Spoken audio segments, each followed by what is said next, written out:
I don't do very much maintenance just because the maintenance and everything needs to the upkeep. So I do straight up annuals. I have some peonies. I do yarrow, which is pretty much a perennial. It's an annual, but that thing survives.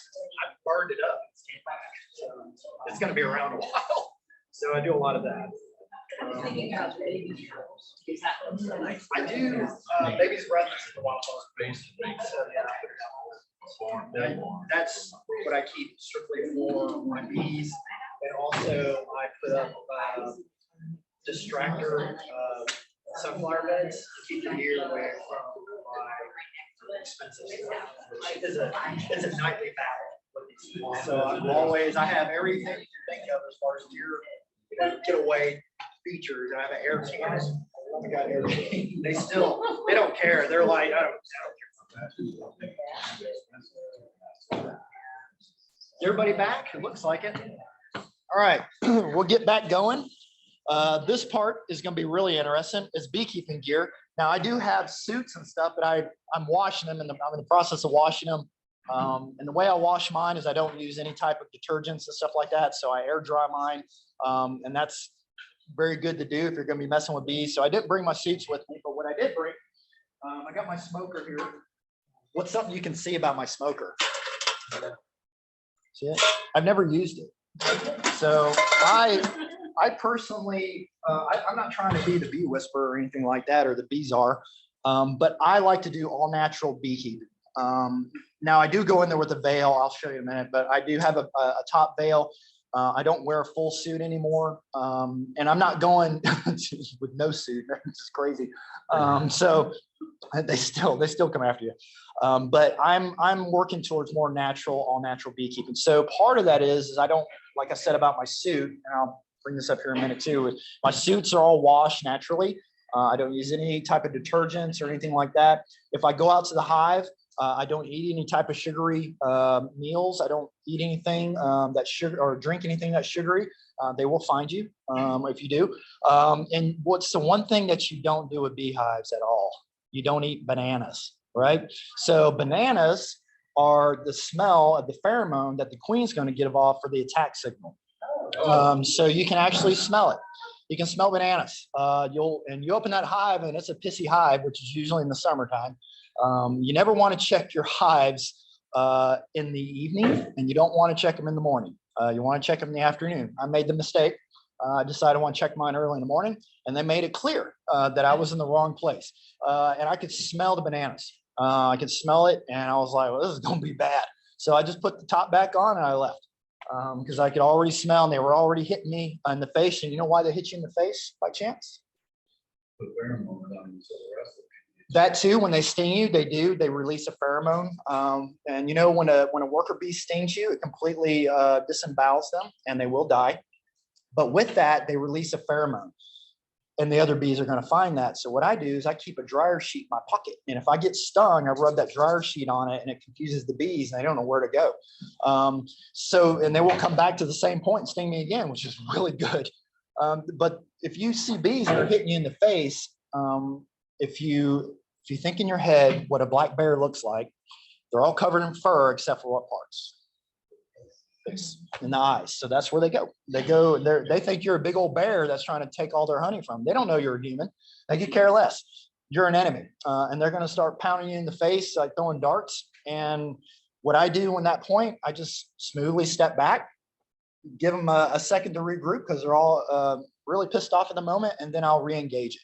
And I'll go up to it. Oh boy. Oh, what do I do with that? I've never seen that. You want to enable it? They probably can't hear it. I don't know if they can hear me or not. Okay. Oh boy. This might be bad. Okay. If something happens, we'll just keep going. Oh, it's closed captioning on it. All right. That's pretty cool. Everything you say is okay. It's recorded. Okay, great. All right. You are being recorded. Okay. So this is a bee brush.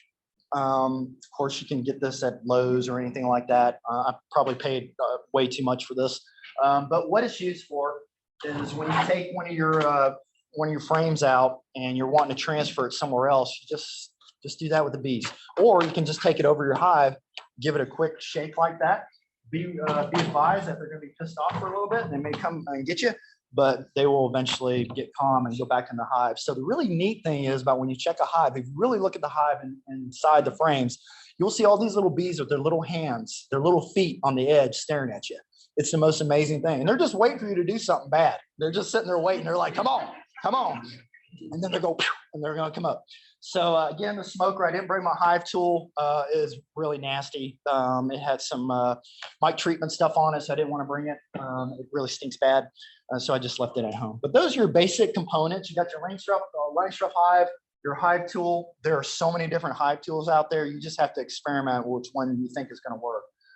Your gloves, which the ones you want to get is a goat skin gloves.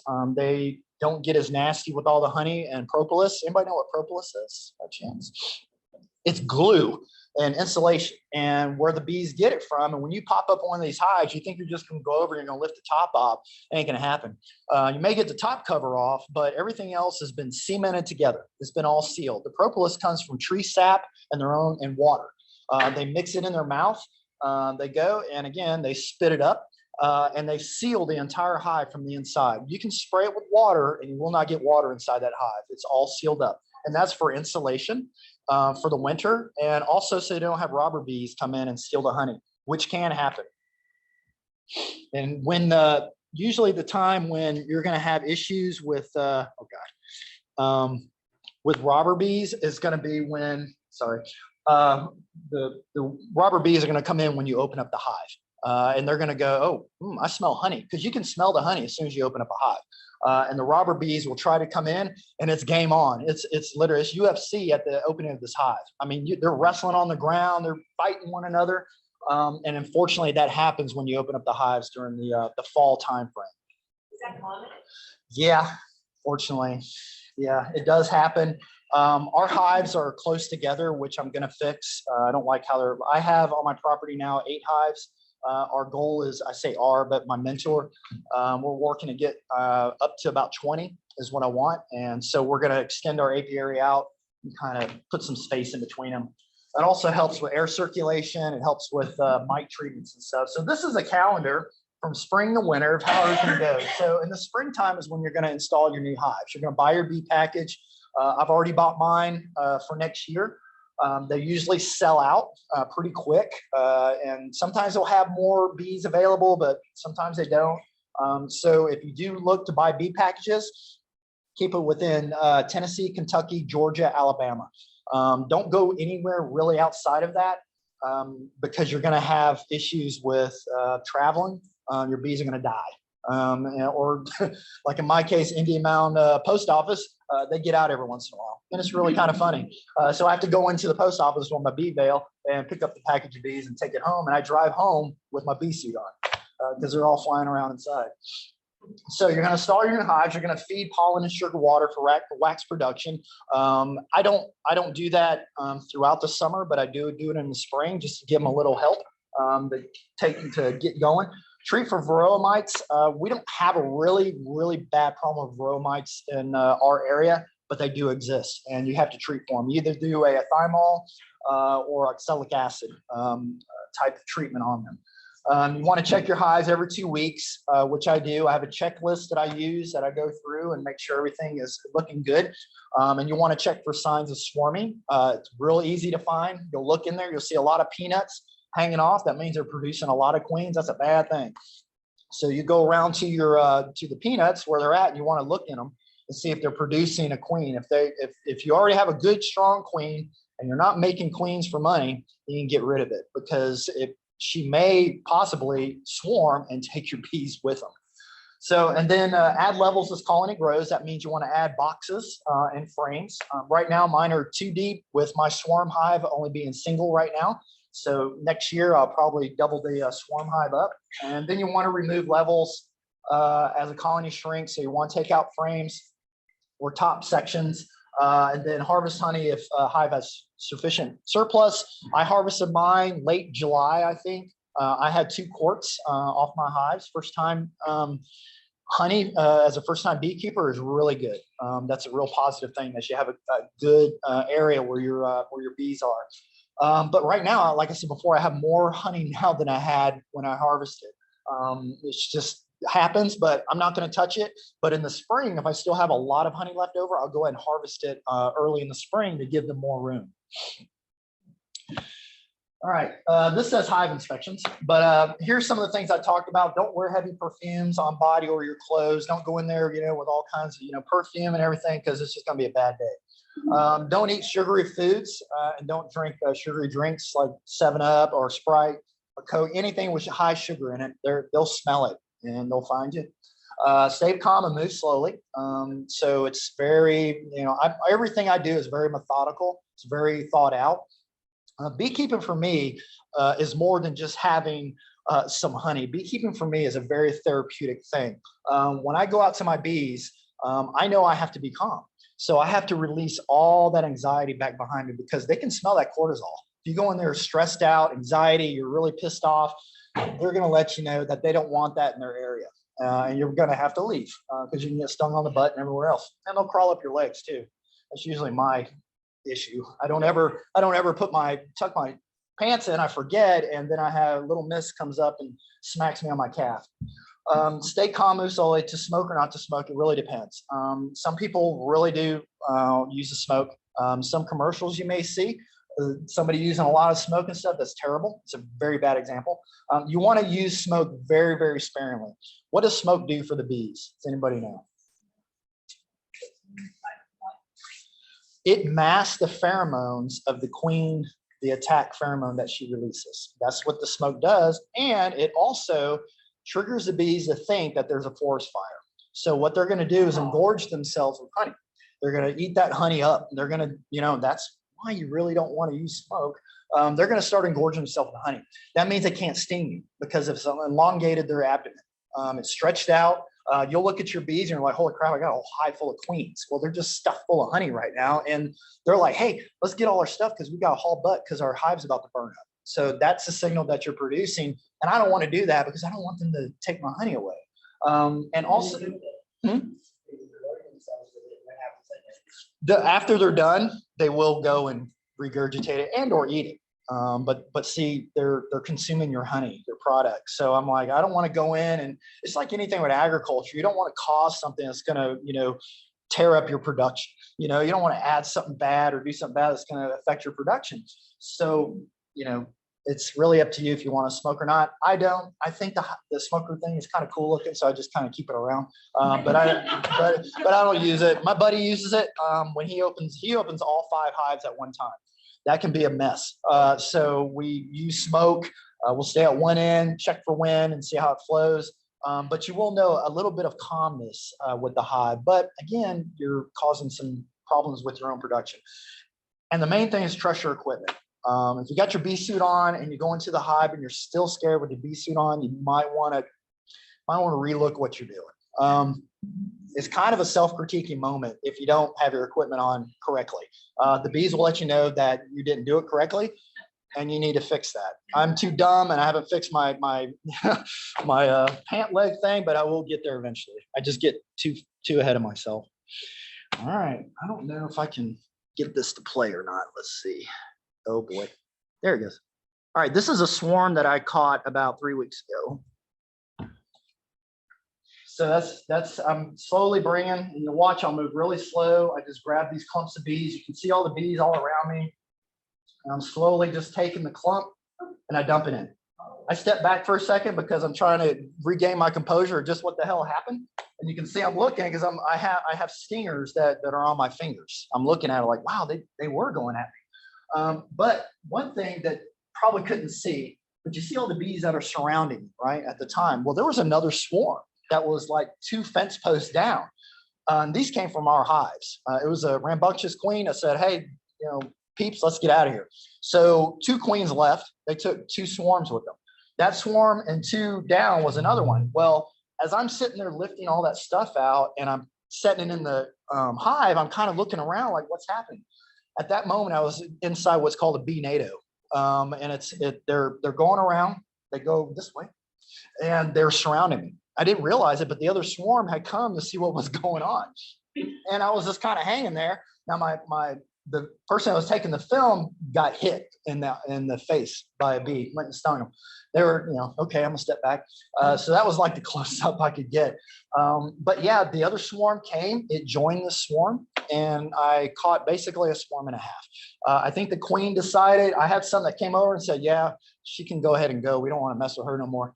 And they stuck with this queen, and that's my swarm catch. It's in the middle of my hive right now, and it is producing, and I'm feeding it like crazy to hopefully it'll last through the winter.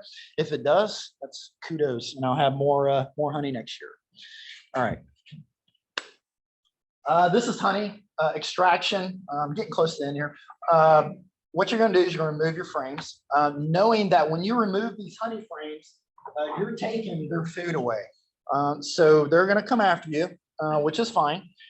You're going to take them all. You're going to take the whole super with you. You're going to put it in a truck, and you're going to drive as fast as you can away from that hive because they're not going to let you go. They're going to come after you, and they're going to follow you. I've had them come in my barn with me, which is, checking out what's going on. I actually left these in the barn, and I come back in, and I have honeybees that came in the barn. They were just kind of checking them out and trying to work them, so I had to get rid of them. But you're going to take it off, and you're going to scrape or crush it. You can take a knife and cut the top off. So you have different types of centrifuges for honey extraction. You have the electric one, which I'm going to buy, and you have the hand crank one, which I'm not going to buy. I'd rather just press a button and sit back and enjoy my Cayman Jack and just watch the honey flow. I'd rather not sit there and crank forever and not get as much as I want. So the electric ones work pretty bad, and they go fast, and they blow the honey out. You take it, just comb it down the sides, you open it up, it comes out. You can filter it. So me and Stephen, my mentor, we do filter a little bit, but we keep the pollen in it because that's the good stuff. You want the pollen in it. That's going to help you with the antibiotics and also for your allergies. All right. Then you're going to strain it. Like I said, you want to do whatever you can. I like the comb personally inside of the honey. I enjoy the comb. It's just me as a kid. I always love eating it. And then you can strain it, whatever, and then you can go ahead and jar it up. I had only 2 quarts this year. I think that produced little tiny jars I sold for honey. They're about this big. It was just my first time. I sold them like $10 a piece, little tiny, I don't know what they are. And my buddy, Stephen, harvested 15 gallons of honey, and we sold it this past weekend at the last Clarksville Downtown Market. Sold it small 1 pounds for $12, larger for 2 pounds for $24. And I sold out of my, I did something that's called pumpkin bases. So I did pumpkin bases. I sold 6 of them in about 15 minutes. He sold out of his honey in about an hour and a half. So, and he had probably 35 to 40. They were plastic, little plastic things. He had his label, and he sold out of them, and like that. People just really want it. Now we're like, I don't have any honey left, so it kind of sucks. But it's all right. We made some money. So. Okay. Anyway, that's some of the things that can be made. Skincare products, Burt's Bees. Who has used Burt's Bees before? That's good stuff. And it's even better when you have your own personal stuff. Honey and creamed honey, which is so delicious. Mead, of course, Trezo Meadery, which is downtown off Franklin Street. They have a large hive or a large apiary, and they also get local honey. And we're hoping one day to sell to Trezo Meadery. One day. They get my flowers for their tables, and then candles, of course, made, and then honeycomb, which is absolutely delicious, and royal jelly, if you can produce that. What's cream honey? Oh, it Never seen that. it is. God, what did I put in it? I forgot. I don't think it was milk. I can't remember what put in it, but he made some. It tasted fantastic. He put ice cream in it too. So we had like honey and ice cream, and it was absolutely amazing. I'm a honey freak, so I enjoy it. I saved about a half a quart of honey myself. I wasn't going to give that up. So that's mine. All right. So this says be involved and learn. Basic beekeeping classes. if you can find one out there, which you can, there's several of them out there. I mean, they're everywhere. I'm in the process of trying to talk the state or the UT apiarists to bring the master beekeeping course here to Montgomery County. I can't remember the last time we actually had it. It's been a long time, but we need to have it here. And then the class I took, being a veteran, is called Heroes to Hives. It's a 9-month course. It's completely free. It's put on by Michigan State University. The guy who founded it was, his name was Dr. Adam Ingrao. He started the program. Now he's moved to his own honey production. He's got over 100 and something hives up in the UP, Upper Peninsula of Michigan. I don't know how he does it up there. It's cold as crap, but he somehow does it, and it's amazing. But Heroes to Hives, and then you have Hives, I think Hives for Heroes, kind of word turning there, which is also another program that you get into.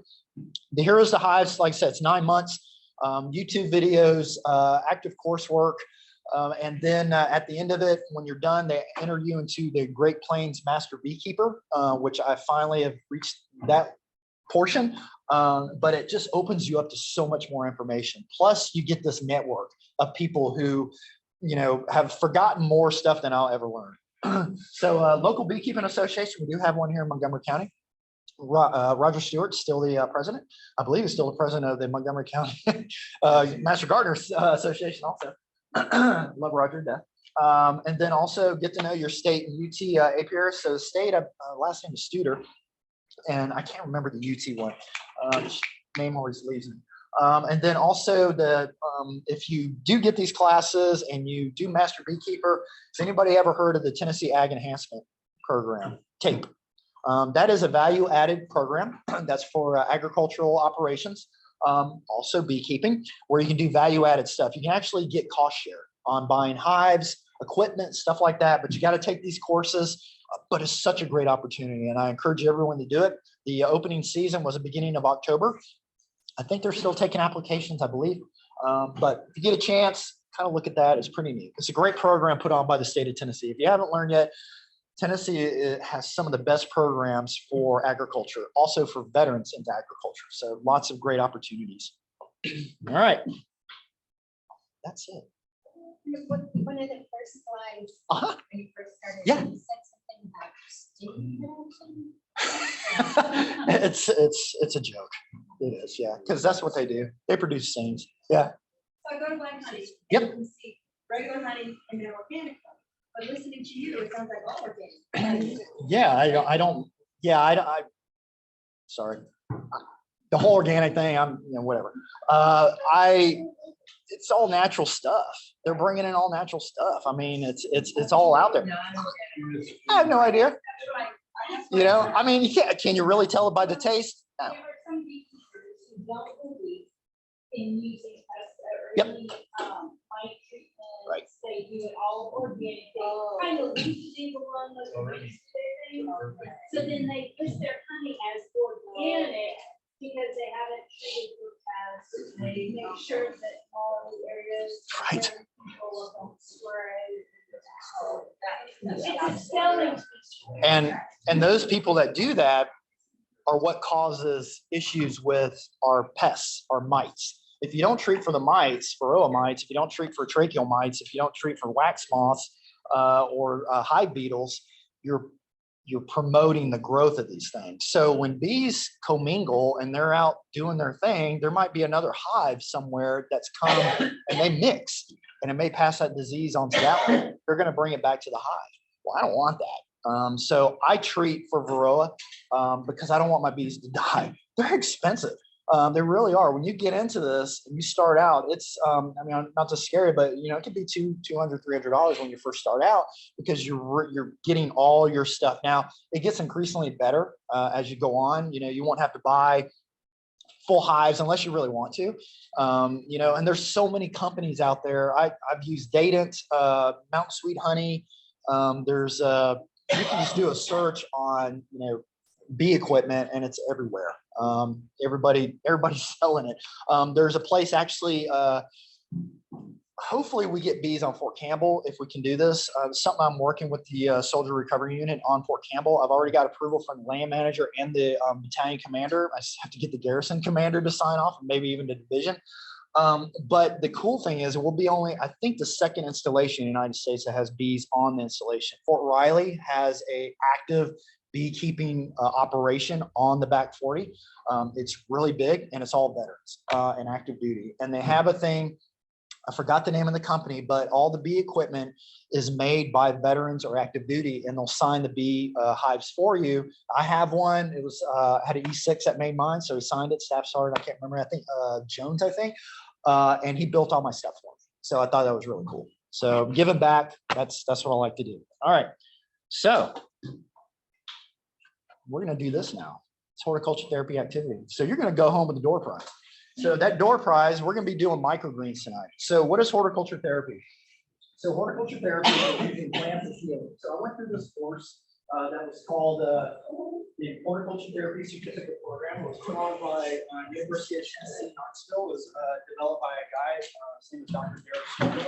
He started this about 2014, and he's increasingly got more. We actually had a session here. I think 2016, I think we came here and we did a horticulture therapy activity, and it was just plant propagation. I was hooked.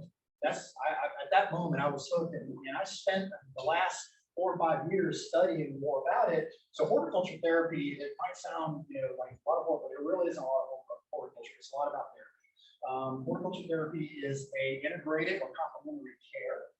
So my activities that I do, I work fish. I work at the Cone Plant.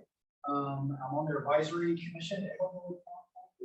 The Stephen A. Cone Plant, so by the VA plant. I was a client. Now I'm on their advisory board, and also I provide activities. So tomorrow we're going to have a company-based activity for the clients. So about 20-25 people tomorrow. So tonight you're going to be doing a horticulture activity. It's going to be including microgreens. So everybody's going to get one of these containers. You're going to come up, you're going to fill it with soil. I'll be standing up here. I'll show you where to put the soil on. And then I'm going to spread some seeds on top of it. And then we're going to put another little thing of soil on top of it. And then you're going to take it home. You're going to water it. You're going to set it in the window, and you're going to watch it grow. And then about 10 days later, you're going to cut it, and you're going to eat it because it's really good. So we're going to start out, put these directions up for you. All right. So you can't see it, but you're going to have a container. Soil's over there in my container right there. It is Fox Farms. Anybody heard of Fox Farms? They are really cool. They're out in Humboldt County, California. They have some of the best pine soil. They grow the best weed. They have their best soil out there. And since I'm that's probably one of the best counties in America that grow marijuana. It's amazing soil. One of my classmates in the horticulture therapy course, I finished the first week of August. I went to UT and had a week-long residency. One of the guys in my class was from Humboldt County, right in the dead middle of it. And that guy could talk to you all day long about volcanic soil and how it's used and how to grow. And it's a pretty amazing conversation. All right, so we're going to be using mild microgreen mix. So there's not any arugula, there's no radishes in it. It's a very mild flavor. You have some bean sprouts, some other stuff that's in it. The seeds come from Johnny Seeds. They're brand new. Just got them. So they're all good for this year. And then, in an orderly manner, we're going to fill the container to at least 2 inches deep of soil inside the container. And then you're going to leave it loose. You're not going to pack it and smash it down. Just going to leave it loose. And then I'm going to spread the seeds for you. Just so and then you're going to cover it with about an 1/8 inch of soil. You're just going to lightly pat it down. Now you're welcome to go water it if you want to before you leave, but I don't suggest it. The soil is already damp already. When you get home, have a water sprayer of some sort, spray, mister. Don't use under the sink. It's not good. Just spray and mist it. And then I don't know what just happened, but anyway, you're going to water with the spray bottle, and you're going to keep it damp. Don't let it dry out. Okay, you let it dry out, you're not going to have any success with it. Maintain it. So what you're creating here is a little agro ecosystem right here, all in this little pot. You're building your own pasture. You're building your own garden, raised bed garden. It's just this tiny little thing. So it still needs the same quality of care. Just because it's in this, you put it in the window, like forget about it. If you leave that top on, as you're starting to grow, guess what? They're gonna die, they're gonna fry. So you want to take the cover off. So place cover, place it in a sunny location. Moist. Sprout should emerge about 3 to 7 days-ish, something like that. And then go ahead and remove it. Once you see them sprouting, remove your cover. Keep them in the sun though. We still have enough sunlight here. You can still put them outside. It's pretty warm outside. Yeah, didn't bring them in. Then you should harvest them in about 10 days or 2 weeks. That'll be ready to go. What you're going to do when they come up, you're going to harvest them with a kitchen shears or pruners or just regular scissors. And you're going to cut it as close as you can to the soil. And then put them in your salad and it'll be wonderful. So how we're going to do this is you're going to come up, you're going to pick up a container, and then inside this box in here, the soil, there's a scoop in here. There's some gloves up here if you want to put some gloves on so you don't touch the soil. These are the seeds. I'll go ahead and sprinkle those on for you before you eat. And then Trying to figure it out. I know I wish I could. I know. I need like a detached camera. So y'all are first, and then after that, then we'll go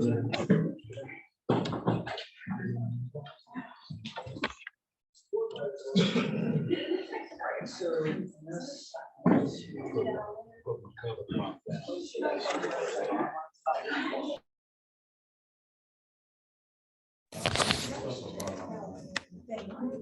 And if anybody has issues like bending over, getting soil out, I'm able to, I can put the soil in for you.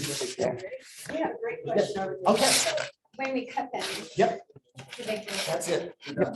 Yep. Do not. I'll take some. I'll spill it. Keep the soil, keep the roots. That's about right. So you got one different company. So go ahead, you can order some more microgreens. I'm recording y'all. Okay. Trying to. As I get dirt on the floor. Oh, it's okay. It's okay. They're used to us making a mess. I think they have microgreens for sale there, so you can try that. I don't think Willow King has any more seeds out right now. They did have microgreens up there at one point. But you can order them on John Seeds, Territorial Seed Company, any reputable seed company. Don't, look for something really reputable. You ready? Okay, awesome. Okay, so in this, I'm gonna take these. I like it, not excited. They are tiny, man. I know, they're like itty bitty. So there you go. So Just a tiny bit. put a little bit, eighth of an inch, really light. Don't pack it down. Y'all are professionals. Yeah. Perfect. Should make sure all time. But make sure you water. You gotta keep them watered. They will be mad at you if you don't. Trust me. All righty. The next group.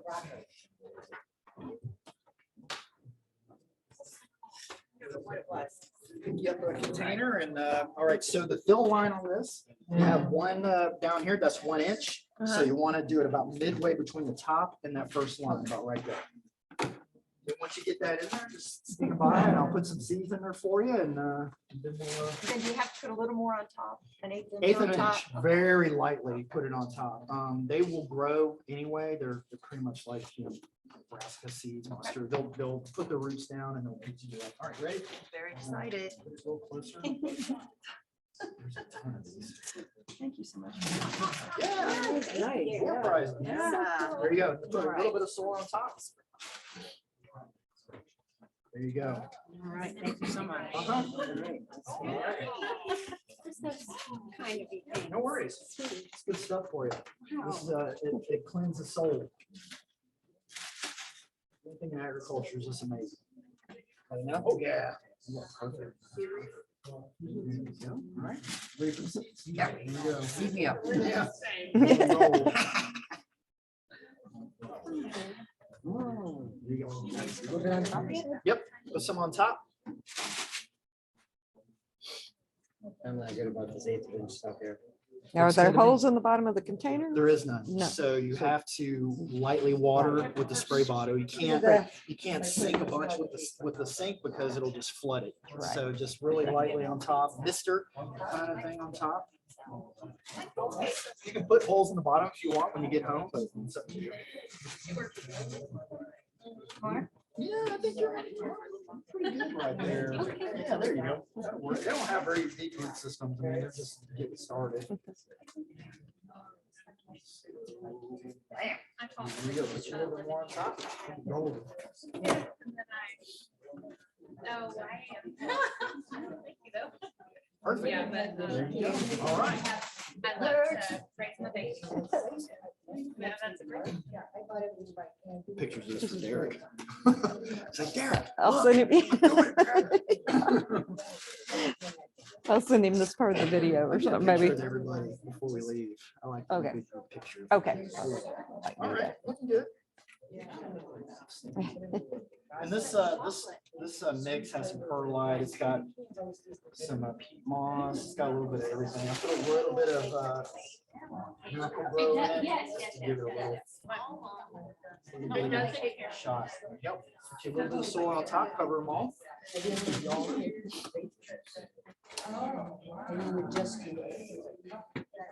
You excited? Pretty cool. Ain't it? Yes, it's so cool. Yes, I love it. I can't wait to like cut my own salad. Yeah. Now, if they don't grow, don't blame me. So it's all up to you. If you can do this If you can do successfully, this, you pass the course. you pass, and then You'll you're have ready bring them to, back at the end of the course, and if you didn't, then you don't get. Is that enough? so you could graduate to a grow tower. maybe. Yeah, absolutely. Cool.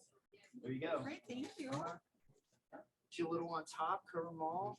Yeah. Yep. Oh, yeah, that's perfect. Okay, Real good. thank you. Okay. Good.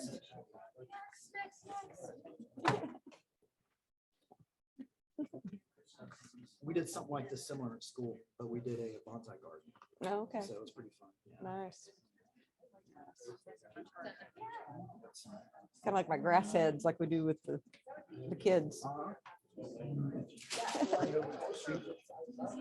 Oh, okay. Okay. All right, there you go. Put your elbow on it. Put your at the top. So I had a question for you. The bee bread and the bee pepper, why do we not harvest the bee bread? You can, there's people that do harvest it. I personally don't. I leave it for the bees because it's a very high carbohydrate protein for them. They need that to grow. That's what they feed the bees. And they need to have a little bit more. They need to have that hard carbohydrates and hard protein.